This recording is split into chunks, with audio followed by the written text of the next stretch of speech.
NFL week number 5 score predictions. Let's get into it. We have a London game this week. The Jets are at the Atlanta Falcons in London, of course. Now, I can't believe I'm picking the Jets to win here, but here we are. The Jets have an advantage in the slot because the Falcons slot cornerback Isaiah Oliver is out for the season. This could be a nice day for Jamison Crowder once again.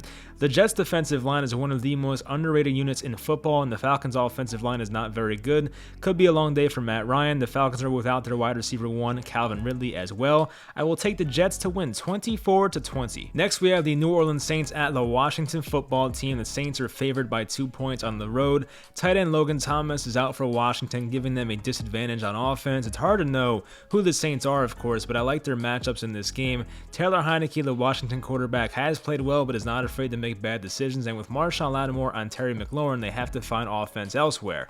The Saints offense is tough to gauge, but Alvin Kamara is effective enough, and Jameis Winston has not lost them a game yet. This will be a close game and two teams that are very unpredictable, but I will take the Saints 23-20. Next, we have the Green Bay Packers favored by 3 on the road. They are at the Cincinnati Bengals. Bad news came out for the Packers just now as their cornerback one, Jair Alexander, was placed on IR. I could definitely see Cincy stealing this one at home with extra rest and momentum on their side, but I just cannot bet against Aaron Rodgers and this Packers offense right now. The Bengals defense is underrated, but they've yet to play an offense like Green Bay. I will take the Packers in a close one here, 27-23. Next, we have the Detroit Lions at the Minnesota Vikings, and the Vikings are favored by 10 points. Dalvin Cook or not, I like the Vikings to win by at least 10 points in this game. Detroit is one of the worst secondaries in football and do not have much of a pass rush now with Romeo Okwara, one of their pass rushers, out for the season. Justin Jefferson, Adam Thielen, and maybe even Tyler Conklin may have big games in this one. The Vikings defense has been a bit underwhelming so far, but they are good enough to beat a bad Lions offense. I will take the Vikings 30-18. Next, we have the Denver Broncos favored by 1 point on the road at the Pittsburgh Steelers. Who would have thought that coming into the year? Anyway, Teddy Bridgewater, we don't know if he's playing or not at this point in time. He's coming off the concussion. We'll see about that, but I think the Steelers defense steps up either way. Jerry Jeudy, KJ Hamler are out, and Cortland Sutton hurt his ankle at practice recently for the Broncos. The Steelers offense has to get it right at some point, right? Like, it has to happen at some point. Maybe they can do it here against the good Broncos defense. I don't know, but it should be a low-scoring game, and I've got to go with the home team and the more continuity here on Pittsburgh's side. I will take the Steelers 19-17. Next, we have the Tennessee Titans at the Jacksonville Jaguars. Tennessee's a -4.5 on the road. Sports are unpredictable, and that is the fun of it. And with that said, I'm taking the Jaguars to get their first win of the season. The Jaguars offense, even without DJ Chark now, is good enough to score on this Titans defense that just let up 27 points to the Jets. Jacksonville's coming off 10 days rest, and I have a feeling those players want to play hard for Urban Meyer after the week he just had. It's hard to imagine the Titans losing to 2 of the worst teams in football in a row, but I will take the Jaguars 26-23. Next, we have the Philadelphia Eagles on the road at the Carolina Panthers. Carolina is only favored by 3 in this matchup. There is no Christian McCaffrey once again for the second straight week here for the Panthers. Philadelphia's pass defense is not that great, and I'm sure Sam Darnold will have a pretty big game in this one once again with DJ Moore and even Terrace Marshall, and maybe even Robbie Anderson, who knows. Carolina's pass rush will probably get to Jalen Hurts because Philly's offensive line is always dealing with some type of injuries. I say Philadelphia makes it competitive, but they don't pull it out in the end. I will take Carolina in this game 28-23. Next, we have the Miami Dolphins at the Tampa Bay Buccaneers. The Buccaneers are a -10 at home. The Dolphins are a mess right now, plain and simple. They have a bad offensive line, a bad defensive line, and of course Tua is still out, and I think a team like Tampa Bay will exploit that at home. Gronkowski and Antoine Winfield are still out, but that does not matter to me. Brady and the Bucs offense has a get-right game in this one. Give me the Buccaneers 34-14. Next, we have the New England Patriots at the Houston Texans here. The Patriots are favored by 8.5. New England has a bunch of offensive line injuries. They have about 3 or 4 guys out for this game, but it does not bother me against a Houston Texans defense that is not that good. I still think Damian Harris, the Patriots running back, has a big game in this one.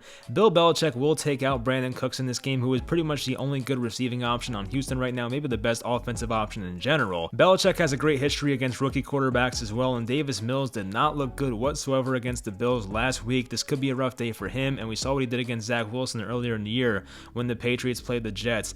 I don't think the Pats win by a ton of points in this one, but I think they win kind of comfortably. I'll give them a 10-point win, 24-14. Next, we have the Cleveland Browns at the LA Chargers. Should be a really good game. The Chargers are favored by 2.5 points here.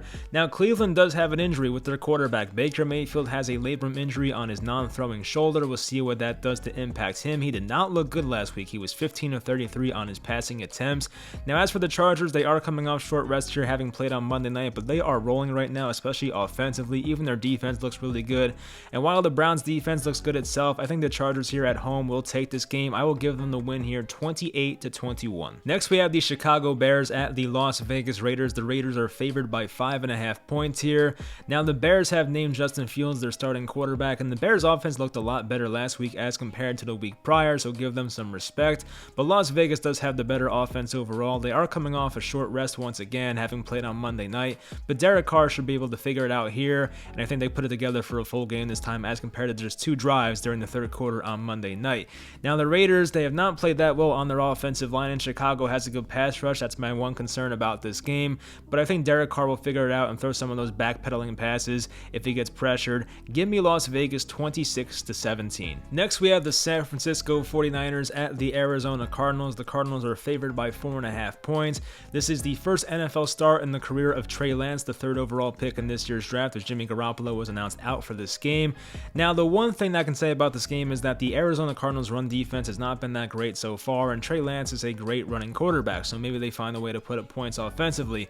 But the 49ers defense has not been as great as expected so far early on, and George Kittle was just announced that he was on IR for the next few weeks here. So Arizona should be able to score here. They are the best offense in football so far in 2021. I say Arizona wins this one, 33-23. Next, we have the New York Giants on the road at the Dallas Cowboys here. Now, the Giants are coming off a big victory at New Orleans last week, and maybe Jason Garrett finally got his head out of his ass and knows how to use Daniel Jones. We'll find out in this game. Dallas's defense has been a bit better than expected, and I think the Giants will put up points in this game, but my concern for the Giants is they do not have a good pass rush whatsoever, and Dak Prescott will probably have all day to throw.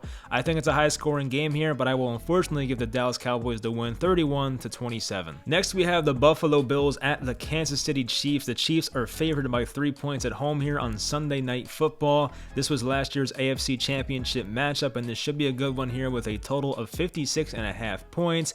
Now, Buffalo's coming off 2 or 3 really easy victories, having played Houston and Washington at home recently, but the Chiefs are a much better team, of course. Now, the Chiefs defense has been very bad this year, but they can outscore anybody, so I think this will be a high-scoring game. I trust the total here. I will take the Chiefs to win this one, 41-34. And lastly, on Monday Night Football, we have the Indianapolis Colts at the Baltimore Ravens. The Ravens are favored by 7 points. Now, the Colts are coming off their first win of the year against Miami. It was a pretty nice win for them, but this is a much tougher opponent here, and the Colts defense has not been as good as we expected. Quentin Nelson still in the IR on their offensive line, and the Colts offensive line, whether it's Carson Wentz holding onto the ball or them not playing well themselves, has not been the same as it has in the past. And I think Baltimore will have a pretty big game here on offense. Lamar Jackson should be good on the ground and through the air. I'll take Baltimore to win this one, 25-18.